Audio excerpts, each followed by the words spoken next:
इस खबरनामे में श्रीनगर की फाजिला जान के फन ने जीता दिल और 18 साला नौजवान अमृत सूर्यवंशी ने गौरैया को बचाने के लिए 150 परिंदों के घोंसले बनाए।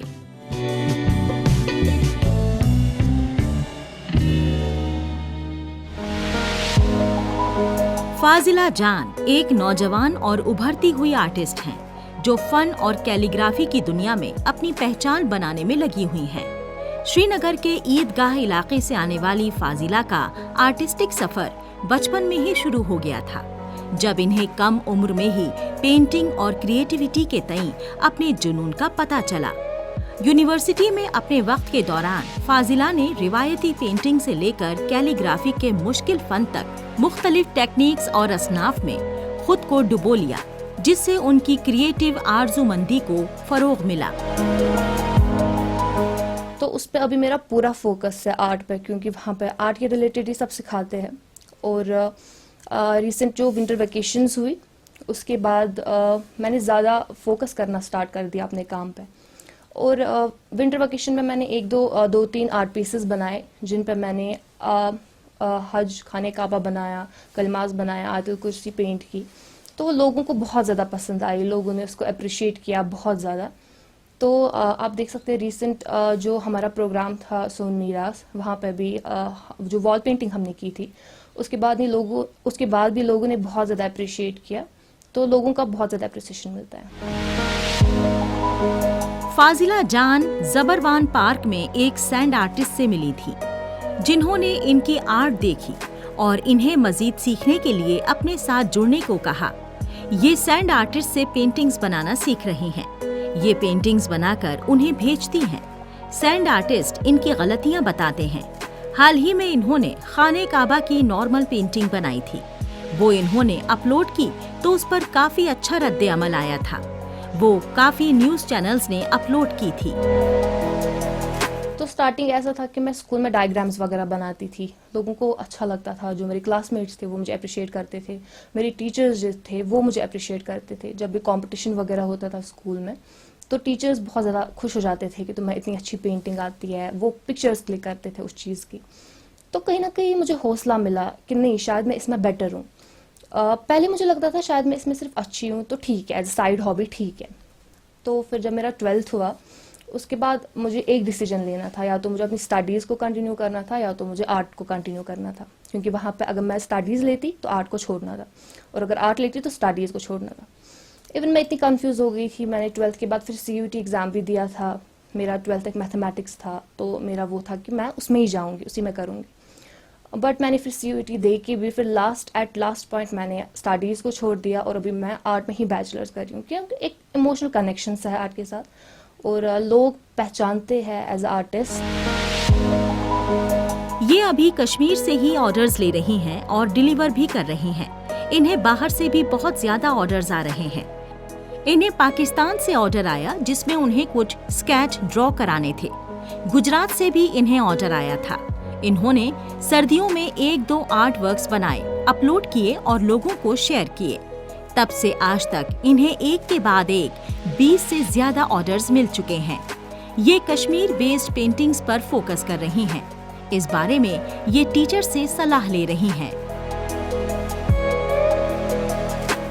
अभी मैं करंट फोकस कर रही हूँ पेंटिंग्स वगैरह जो है कश्मीर बेस्ड ही। मैं अभी रिसेंट अपने टीचर से पूछ रही थी कि कश्मीर बेस्ड अगर मैं कुछ पेंटिंग्स बनानी है तो मैं कैसे बनाऊंगी। तो वो मुझे कह रहे थे कि इस पर तुम अगर एक पेंटिंग बनानी है, सपोज एक कश्मीर की पेंटिंग बनानी है, उसमें माउंटेन्स आएगा, डल आएगा, शिकारा आएगा, तो पहले तुम वो अलग अलग सीखो बनाना, देन तुम उसे कैनवास पे ड्रॉप करो। तो वैसे तुम्हें एक अच्छा आइडिया मिलेगा, अच्छी क्रिएटिविटी बनेगी और एक आर्टिस्टिक लुक आएगा। जी। तो अपनी हेरिटेज को आप प्रमोट करना चाहेंगे, कश्मीर का जो कल्चर है? जी बिल्कुल, हर किसी साइड से अगर हम अपने कश्मीर को कल्चर को प्रमोट कर सकते हैं तो करना चाहिए। जो रिसेंट सोन मीरास था, वहाँ पे भी कश्मीर के कल्चर को प्रमोट किया गया था। वहाँ पे हर साइड से कश्मीर के कल्चर को दिखाया जा रहा था। कश्मीर का कल्चर कैसा था, उसका पास्ट कैसा था, उसका अभी फ्यूचर कैसा है, उसका करंट कैसा है। ये यूनिवर्सिटी ऑफ कश्मीर से म्यूजिक एंड फाइन आर्ट्स में बैचलर कर रही हैं। 10वीं तक ये शाहीन पब्लिक स्कूल में पढ़ी।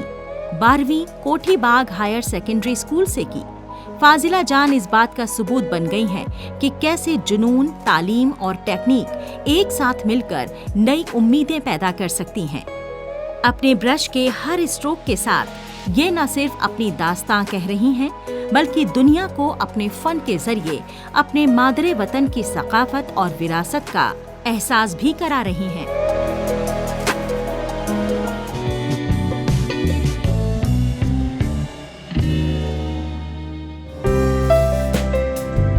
जम्मू कश्मीर के उधमपुर जिले के टिकरी गांव के लहणू में एक 18 साला नौजवान लड़के अमृत सूर्यवंशी ने सेव बर्ड्स मिशन की शुरुआत की है, जिसकी तरगीब इन्हें अपने वालिद और वजीर आजम नरेंद्र मोदी से मिली है। इस पहल के जरिए खास तौर से गौरैया को बचाने के लिए फार्म हाउस के बगीचे में परिंदों के लिए घोंसले बनाए गए हैं। टिकरी के बाशिंदे अमृत सूर्यवंशी ने परिंदों की सलामती के लिए बड़ी तादाद में पौधे और घोंसले लगाए हैं। और यहाँ पर हमारा एक फार्म हाउस है जहाँ पर 100-200 से ज़्यादा पेड़ होंगे और हमने उन सारे पेड़ों पे थोड़े थोड़े गमले लगाए हुए हैं, नेस्ट लगाए हैं कि आजकल हम देख सकते हैं कितनी दुनिया में जो रेडिएशन वगैरह चल रही हैं, चिड़ियाँ वगैरह हमें दिखना ही बंद हो गई है। पहले जो हमारे घरों की खिड़कियों में आती थी, अब उनकी आवाज़ सुनना ही बंद हो गई है। तो जैसे हमने अपने फार्म हाउस में यहाँ पर छोटे छोटे नेस्ट लगाए हैं, उसकी वजह से हम देख रहे हैं कि हर रोज़ यहाँ पर चिड़ियाँ आ रही हैं, उनकी आवाज़ें सुनने को मिल रही हैं, जो आजकल नहीं होता है यहाँ पर। तो हम साथ में हम देखते हैं आजकल ट्विटर, फेसबुक वगैरह पे नरेंद्र मोदी जी भी इसमें अपना योगदान बहुत ज़्यादा दे रहे हैं, तो हम क्यों नहीं दें। आजकल लोग इतना ध्यान ही नहीं दे रहे हैं अपने एनवायरनमेंट पे कि हमें कुछ करना चाहिए अपने देश के लिए। तो बस ये छोटी छोटी चीज़ें करके जो हम अपने यहाँ पर अपने फार्म हाउस में कर रहे हैं।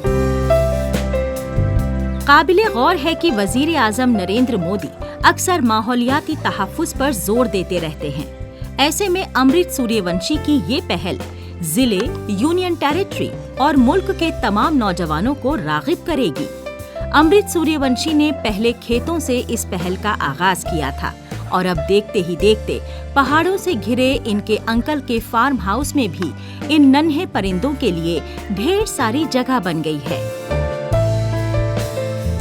ये फार्म है, 2-2.5 पेड़ है और हर किस्म का फलदार पेड़ है इधर, कि जिससे हम ये चाहते हैं कि जैसे जो नेचुरल ब्यूटी आज दिन ब दिन कम होती जा रही है, लोग बच्चे खासकर नशे की तरफ और मोबाइल गेम पे तरफ भाग रहे हैं, तो डिप्रेशन में हैं बच्चे। और अगर जो सारे लोग ये थोड़ी सी पहल करें कि हर घर में अगर 2-4-5 पेड़ होते ही हैं, तो वहाँ पे घोंसले लगाए जाएं, छोटे छोटे पार्ट में पानी रखा जाए और ये जो चिड़ियाँ वगैरह हैं, जो पंछी वगैरह हैं, ये आएँ।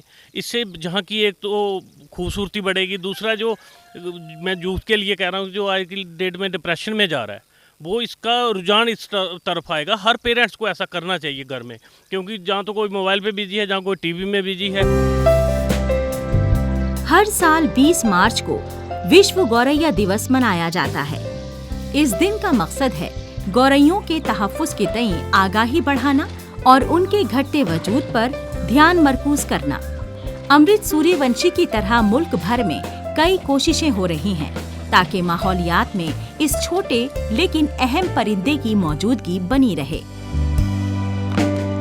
जब हम देखते थे बचपन में, हमारे रंग बिरंगी काली चिड़ियाँ आती थी, घोंसले खुद बनाती थी और गांव में तालाब होते थे, पानी मिलता था लोगों को, तो चिड़ियों को मतलब जो बुजुर्ग थे उन बहुत अच्छी प्रेरणा थी।